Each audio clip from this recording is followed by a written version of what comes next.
So these are the lettuce seedlings. These were sown on the 9th of February and it's the 21st today. So they've taken a couple of weeks to come through. Now they've germinated great. They've been on a heat mat, but as soon as these have come into germination like this, you take them off the heat. Lettuce don't like being warm, so they are just sitting in an unheated greenhouse for now. But these are now overdue to be pricked out, so you can't really let them grow on like this because they're obviously too crowded. So the idea is that you then will prick them out. So that's the process of splitting all these little seedlings up, choosing the best ones and popping them individually into a module tray like this.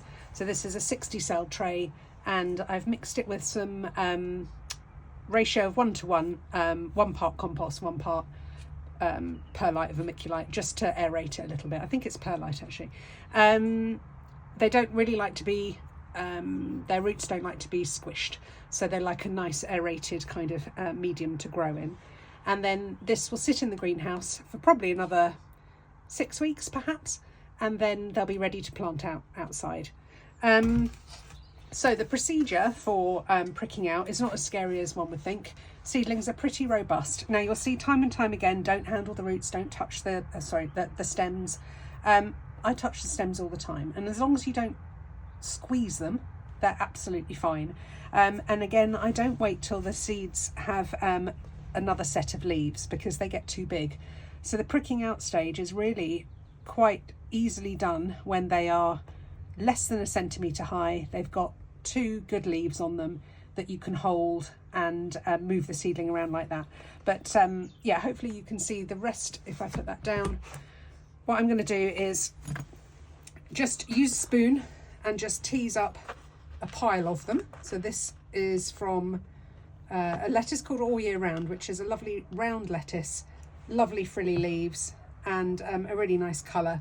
I've obviously got far too many seedlings than the ones that are what I'm going to use, but you just choose the best ones, and it's just a way of germinating a hell of a lot of seed in one space. I do sell plants out the front of the house, so my seedlings aren't just for me, they are also for the community.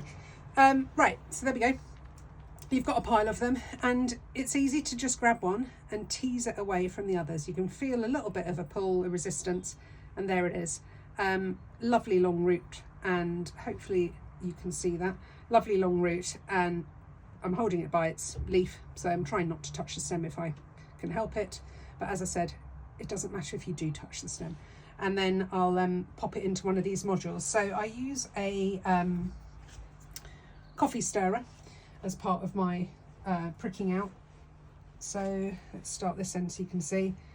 It's already been pre-filled. I haven't watered it, so that it will sit in a bath of water once it's done and it can soak up from the bottom. So hold down to the bottom of one module, drop your seedling in and tease the root down, and then press around the edge. That's it, done. So grab another one, and so forth. So once the whole tray is done, I'll pop it in the greenhouse in a gravel tray full of water. That will soak up from the bottom, and they'll be very happy there. Oh, that root's come out. They'll be very happy there to grow on without any extra protection. There's no point at the moment in planting them out like this because they're too small for a start, and although they don't mind being cold, they won't be happy to tolerate any frost, and also they're going to get eaten by slugs probably within about 3 seconds. So I like to make sure that my plants are grown up a bit before I plant them out. Obviously you can direct sow, but that's a little bit later on in the year. It's too cold at the moment to do that. These seedlings, as I said, will sit in the greenhouse for a while, and the module that they're being planted into will be crammed full of roots by the time I plant them out into the ground, so they've got a really good head start.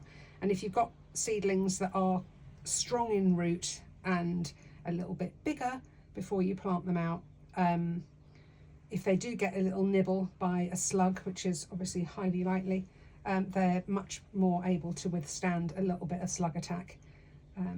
Obviously you just need to pick your slugs off anyway, but the odd leaf isn't going to affect the plant too much.